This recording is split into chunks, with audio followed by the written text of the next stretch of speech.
Country का इस्लामीकरण में विपक्ष जो है वो बहुत बड़ा कंट्रीब्यूशन कर रहा है।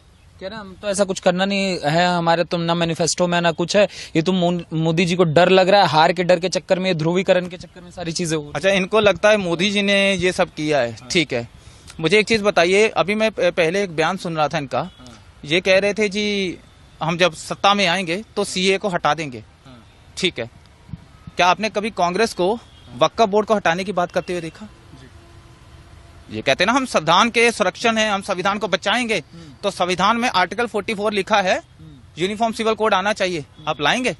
अब तो संविधान बचाने वाले, वो तो संविधान तोड़ने वाले। तो बचाने वालों से सवाल कर रहा हूँ।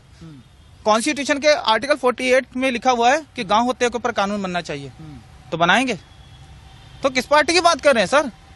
जिसने पंजाब का टुकड़े टुकड़े कर दिए, जिसने बंगाल के टुकड़े टुकड़े कर दिए, जिसने इतना कत्लेआम किया कि मैं उसको गिनती में नहीं बता सकता। अभी जो मैंने आंकड़ा दिया थोड़ी देर पहले, कितने लोग मारे गए, अब मैं सबूत देता हूँ इसका। विल डोरेंट की किताब पढ़ लीजिए। वो विल डोरेंट आरएसएस से नहीं है, बीजेपी से नहीं है, अमेरिका राइटर है, 15 किताबें लगभग लिख चुका है। उसकी किताब पढ़िए, उसकी किताब में लिखा है 8 से 9 करोड़ हिंदुओं का कत्लेआम हुआ 1200 सालों में। मैं नहीं कह रहा। और एक चीज और बता दूं, आप उस पार्टी की बात कर रहे हैं जो 22 तारीख को राम मंदिर के कह रहे हैं कि ये बीजेपी का इवेंट, हम नहीं जाएंगे। तो क्या प्रभु श्री राम जी बीजेपी के हैं?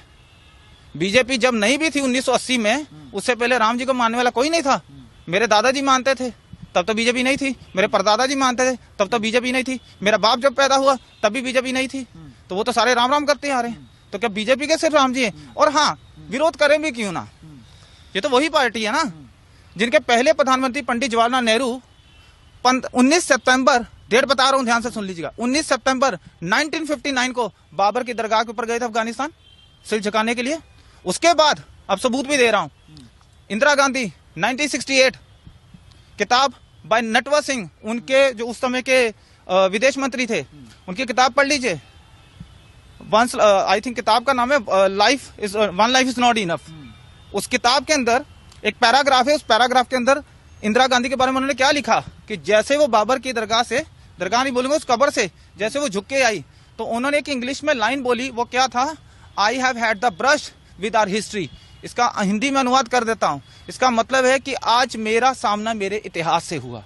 कौन से इतिहास से की बात कर रहे हैं? आपका बाबा से क्या लेना देना है?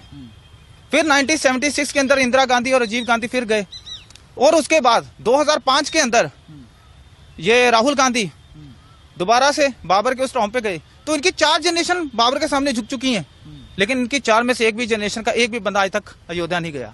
और किस ये अभी बात कर रहे हैं 2007 में